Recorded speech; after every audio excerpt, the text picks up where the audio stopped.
Eles diziam que ali se tratava a mente. Mas desde o portão de ferro, alguma coisa avisava que a mente seria a última parte a ser escutada. O Hospital Adalto Botelho, no coração frio de Curitiba, ergueu-se como promessa de ciência e terminou gravado na memória do país como um lugar onde os corredores aprenderam a guardar segredos. Pacientes chegaram em silêncio, famílias assinaram papéis sem entender, e os prontuários, quando não sumiam, voltavam com nomes trocados, datas corrigidas, lembranças apagadas. Entre relatos de eletrochoques sem anestesia, alas lacradas por motivos administrativos e terapias de contenção que duravam mais do que a noite, formou-se um acervo de dor que não coube nos arquivos. É um caso real. E o que você vai ouvir agora não é uma lenda urbana, mas a história de como um hospital psiquiátrico transformou a palavra tratamento em um eco que ainda hoje atravessa paredes antigas. O Adalto Botelho foi inaugurado em 1954 com um discurso de modernidade. Pátios amplos, pavilhões simétricos, uma cidade dentro da cidade. Documentos oficiais exaltavam a assistência integral. Triagem, internação, reabilitação. Porém, quem morava no entorno recorda outra coisa. Gritos à noite, sirenes curtas, caminhões chegando cheios e saindo vazios. A arquitetura era funcional para o controle, não para o afeto. Portas pesadas, passagens estreitas, janelas altas com grades duplas. A luz fluorescente fazia o chão refletir um branco que não aquecia ninguém. Os justos internos vinham por muitos caminhos, encaminhamentos médicos apressados, familiares exaustos, decisões judiciais e, em alguns casos, conveniência social. O vizinho inconveniente, a mulher que desobedecia, o alcoólatra incômodo, o órfão que sobrou no cadastro. O diagnóstico virava um carimbo: psicose, estado confusional, debilidade. Bastava pouco para entrar, quase nada para sair. No setor de admissão, a identidade parecia sofrer uma segunda triagem. Nomes grafados com letra, indecifrável, idades estimadas, passados soltos, vindo de Santa Cândida, resgatado na rodoviária, sem família. Quando a ficha faltava, criava-se outra. Quando havia duas fichas para uma pessoa, escolhia-se a mais conveniente. A verdade administrativa moldava a verdade humana. A rotina engolia o tempo. Madrugada com remédios, manhã com banhos frios, tarde com filas para procedimentos, noite com contagem e silêncio. A palavra terapia virou guarda-chuva para contenção química, isolamento e dias programados, eletrochoques. Muitos profissionais tentaram fazer o certo. Enfermeiras que sussurravam nomes, médicos que diminuíam doses, funcionários que escondiam fotos nos bolsos para devolver memórias. Mas o sistema era um pátio maior do que qualquer boa vontade. E o portão, ao final do dia, sempre lembrava: muita gente entra, pouca gente volta para contar. Nos relatórios, a palavra protocolo justificava tudo: procedimento padrão, conduta adequada, ajuste farmacológico. No Mungi corredor, porém, o protocolo tinha outro rosto. Braços atados por horas, leitos coletivos com 20 corpos, um relógio que parecia avançar mais depressa quando alguém chorava. As escalas de plantão registravam números. Os cadernos pessoais, quando existiam, registravam histórias. E eram as histórias que doíam. Entre os anos 60 e 70, a psiquiatria mundial atravessava um período de experiências agressivas. No Adalto, o eco desse tempo veio em forma de terapias de choque e tratamentos de dessensibilização, sem anestesia adequada, anotados com precisão burocrática e lacunas humanas. A justificativa científica falava em reorganizar circuitos. O corpo do paciente falava em convulsões que atravessavam o quarto. A ala de isolamento ficava numa ponta menos transitada do pavilhão. No mapa oficial, setor D. No mapa mental dos funcionários antigos, o corredor gelado. portas com visor, colchões finos, uma janela alta que dava para o nada. Ali entravam os considerados agitados, muitas vezes apenas desesperados. O isolamento podia durar 12 horas, 2 dias, uma semana, até estabilizar, diziam. Estabilizar o quê? A dor? O grito? Em paralelo, havia o arquivo. Caixas de madeira, pastas pardas, fichas de cartolina. Quando um nome desaparecia de um relatório, aparecia como transferido. Quando não aparecia em lugar nenhum, anotava-se sem retorno. Sem retorno virou substantivo, quase diagnóstico. Alguns ex-funcionários falam de auditagens internas que pediam otimização dos registros. E após essas visitas, certas pastas mudavam de lugar ou sumiam. No meio desse labirinto, boas pessoas resistiam. Uma técnica de enfermagem guardava na bolsa pequenos bilhetes com nomes e datas, para não esquecer quem eles são. Um médico jovem riscava doses, anotava sem indicação, discutia com superiores. Uma assistente social tentava localizar famílias e trombava em cartas devolvidas, endereços desfeitos, sotaques de outras cidades. Ainda assim, o protocolo vencia, não porque fosse correto, mas porque era a linguagem oficial. E a linguagem oficial, naquele tempo, tinha o poder de transformar feridas em estatísticas, motivos administrativos. Essa expressão colada na porta de ferro alimentou conversas por décadas. Alguns diziam que o piso cedeu, outros que houve incidentes com equipamentos. O que atravessou a boca dos antigos foi mais simples e mais duro. Ninguém queria falar do que acontecia lá dentro. A tal ala ficava no fim de um corredor, curvo, após uma curva que parecia ter sido desenhada para esconder a própria existência do lugar. No registro oficial, ela perdeu o nome, virou sigla. E siglas são perfeitas para abrigar o que não se quer explicar.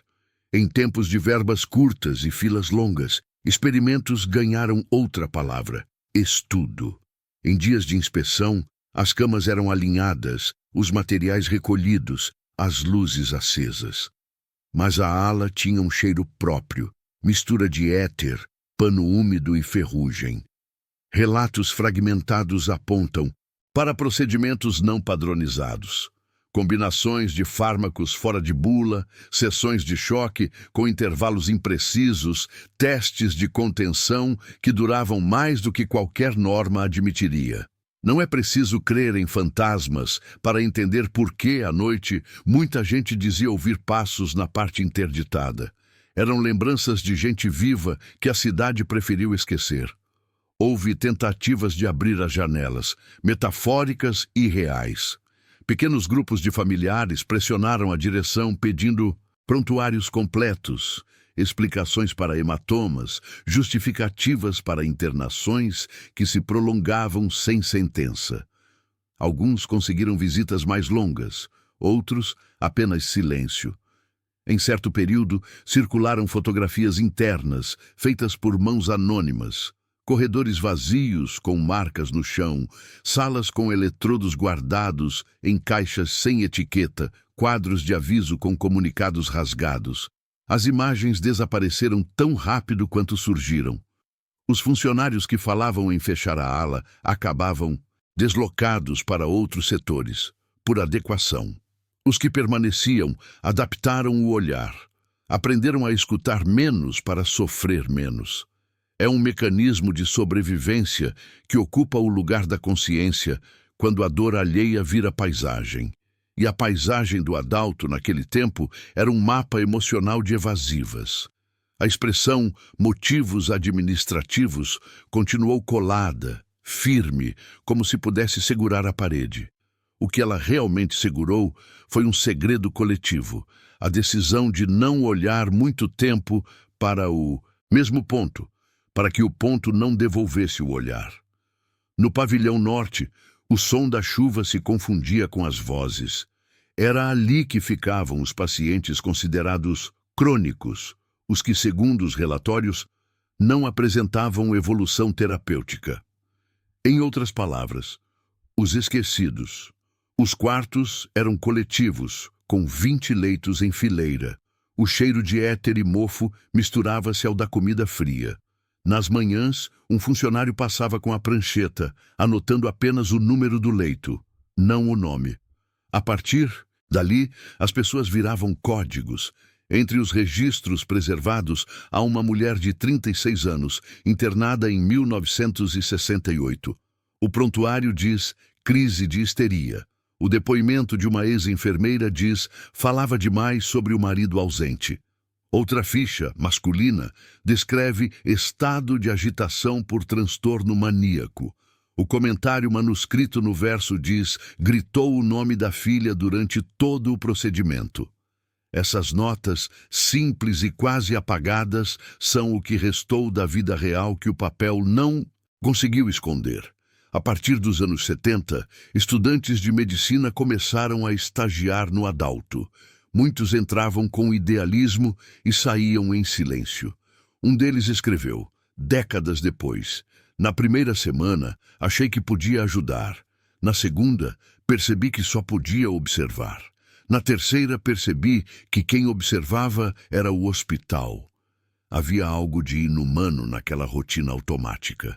O jeito como os internos olhavam para a parede, como se ela pudesse responder. Às vezes, uma canção atravessava o corredor, e por alguns segundos o lugar parecia suspenso entre a lucidez e o delírio. Mas logo alguém desligava a luz e a realidade voltava, fria, organizada, burocrática. As vozes continuaram, algumas pedindo alta, outras apenas lembrança. E pouco a pouco começaram a chegar cartas de familiares que nunca recebiam resposta. Cartas que pediam notícias, que traziam fotografias de crianças crescidas, que prometiam visitas. Muitas foram arquivadas sem entrega, outras queimadas por segurança. O Adalto Botelho se tornava a cada dia não apenas um hospital, mas um arquivo de memórias interrompidas. E entre todas aquelas vozes, havia uma que ninguém conseguiu esquecer. A de um paciente que, certa noite, escreveu na parede da cela improvisada uma frase que ainda assombra quem a viu. Eu estou aqui, mas o mundo não sabe. Nos anos 80, o país começava a falar em reforma psiquiátrica, mas dentro dos muros do Adalto Botelho, o tempo corria em outro ritmo. Os relatórios diziam que tudo melhorava, mas os corredores continuavam iguais, úmidos, estreitos e com o mesmo cheiro metálico. Foi nesse período que as primeiras denúncias internas começaram a surgir. Pequenas anotações em diários, cartas escondidas nos bolsos dos jalecos, gravações de voz feitas com aparelhos antigos. Tudo partia de dentro e tudo desaparecia depressa. Um médico recém-formado, identificado apenas como Dr. C., em documentos vazados anos depois, teria enviado um dossiê ao Conselho Regional de Medicina relatando condutas incompatíveis com a ética hospitalar. Entre as provas, descrevia sessões de choque aplicadas sem registro e pacientes submetidos a injeções experimentais vindas de laboratórios particulares. O dossiê nunca foi protocolado oficialmente. Segundo relatos, foi interceptado pela própria direção do hospital antes de chegar à capital. Os profissionais que tentavam falar sofriam transferências súbitas. Um enfermeiro com 20 anos de casa foi designado, da noite para o dia, a um setor de limpeza. Uma assistente social pediu afastamento por problemas emocionais após ter sua casa invadida e documentos revirados. As histórias se multiplicavam, mas nenhuma ganhava o papel timbrado que a tornasse real. Enquanto isso, famílias continuavam a procurar nomes que não constavam mais nos registros. Algumas descobriam que o paciente tinha recebido alta meses antes, embora ninguém soubesse para onde havia ido. Outras recebiam certidões de óbito genéricas, com causas impossíveis. Parada cardiorrespiratória decorrente de colapso psíquico agudo. Nenhum corpo, nenhum caixão. Apenas a assinatura de alguém que muitas vezes nem havia conhecido o paciente. A cidade começou a cochichar. Comerciantes diziam que caminhões saíam de madrugada rumo a terrenos baldios. Outros juravam ouvir, nas madrugadas de inverno, o som de portões sendo abertos e fechados mais de uma vez. As autoridades municipais classificaram tudo como lenda urbana. Mas quem viveu perto do hospital sabia. As lendas ali eram apenas uma forma de o medo continuar respirando. Mesmo diante do silêncio, as provas começaram a se acumular. Prontuários com a mesma caligrafia em páginas diferentes, registros com datas retroativas, remédios importados sem controle da vigilância sanitária. Era um quebra-cabeça que ninguém parecia disposto a montar. E entre as muitas histórias apagadas, uma começava a se destacar. A de um paciente cujo nome aparecia e sumia nos arquivos como se nunca tivesse existido. Um homem que, segundo testemunhas, ainda era visto caminhando pelos corredores, mesmo depois de oficialmente declarado morto. O nome dele aparece em apenas 3 documentos oficiais, mas em todos com grafia diferente. Em um está como Luiz A.M., em outro, Luiz Amado, e no terceiro, apenas Paciente 247. Nenhuma data de nascimento coincide. Nenhum parente foi identificado. Mesmo assim, há assinaturas em relatórios médicos, como se ele próprio tivesse consentido em participar de algo. Os funcionários mais antigos juravam ter visto aquele homem, alto, magro, sempre com um olhar distante, caminhando devagar pelos corredores do pavilhão norte. Ninguém sabia quando havia chegado, nem a qual ala pertencia. Um segurança dizia que ele simplesmente estava ali quando foi contratado. Um enfermeiro afirmava que o via todas as manhãs, sentado na mesma cama, imóvel, olhando para a parede. Quando começaram as auditorias internas, em 1986, o nome Luiz A.M. foi listado entre os pacientes falecidos. Só que, segundo o livro de ponto, o corpo nunca passou pela enfermaria nem pela sala de necropsia. Talvez erro de registro, disseram os administradores. Mas o problema é que o erro andava. No mês seguinte, novos funcionários relataram ver um interno sem identificação, atravessando os corredores fechados.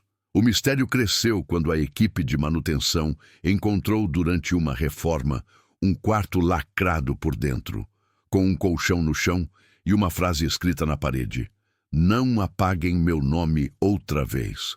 Ninguém assumiu ter aberto o cômodo. Nenhum registro indicava que alguém morava ali. A direção ordenou o fechamento imediato da área, por motivos de segurança. Nos meses seguintes, o clima no hospital se tornou insuportável. Enfermeiros pediam transferência. Pacientes entravam em crise sem explicação e até os médicos começaram a evitar o turno da madrugada. As câmeras internas, instaladas recentemente, gravavam sombras atravessando os corredores vazios e técnicos afirmavam que os sensores eram acionados por movimentos sem fonte visível. Para quem acreditava apenas em fatos, tudo não passava de coincidência. Mas quem trabalhava há anos no Adalto sabia. Ali dentro, o passado nunca ia embora. Ele apenas mudava de forma.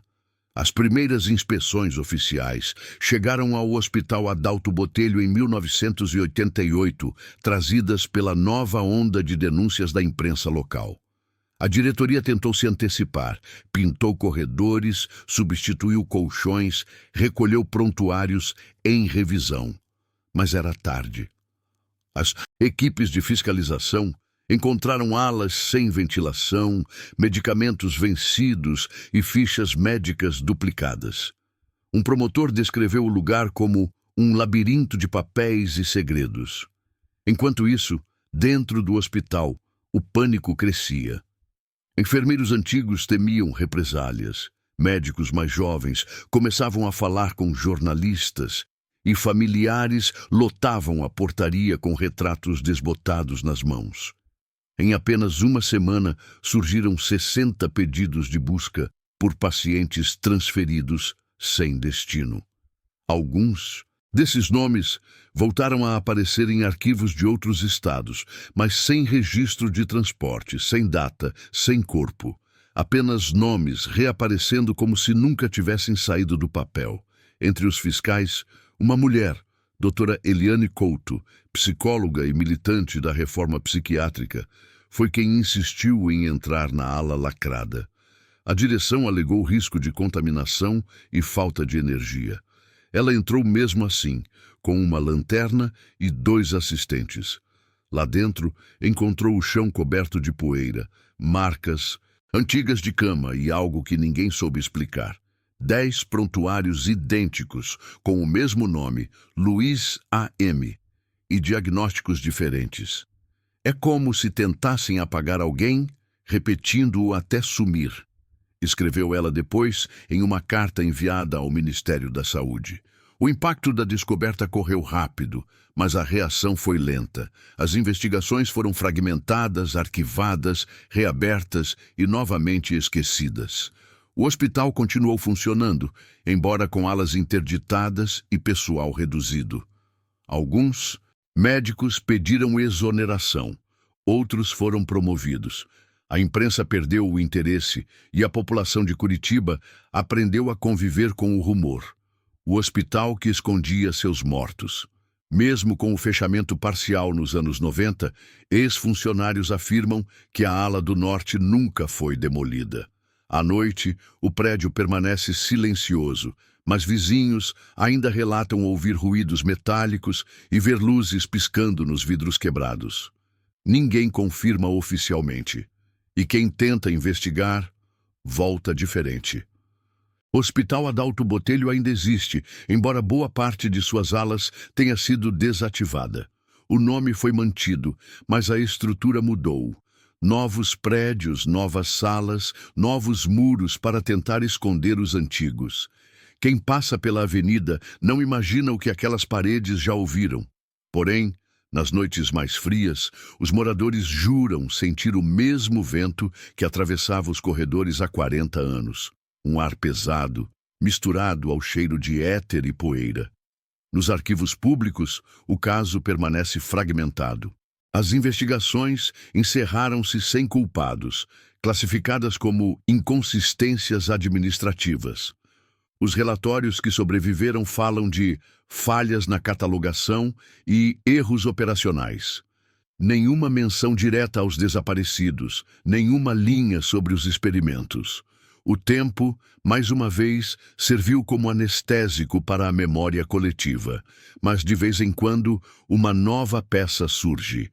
Um bilhete encontrado em livro antigo, um áudio gravado num gravador de fita, uma fotografia perdida em acervo de universidade. São fragmentos do que foi apagado e juntos formam o rosto de uma verdade que o país ainda evita encarar. O mais inquietante, porém, não está nos documentos, está no que continua acontecendo. Funcionários das unidades atuais afirmam ouvir passos em corredores desativados, ver luzes acendendo sozinhas e sentir portas travarem quando estão sozinhos à noite. Nenhum deles fala abertamente, mas entre olhares e silêncios, todos repetem a mesma frase. Algumas histórias não terminam com a demolição. O Adalto Botelho se tornou símbolo da reforma psiquiátrica, mas também lembrança viva de um tempo em que a loucura era usada como pretexto para o esquecimento. As vozes que ecoam ali não são apenas fantasmas. São memórias cobrando o direito de existir. E talvez seja por isso que, mesmo depois de tantos anos, quem se aproxima daqueles portões ainda sente algo estranho, uma presença que observa em silêncio, como se o próprio hospital, cansado de guardar segredos, esperasse que alguém finalmente ouvisse.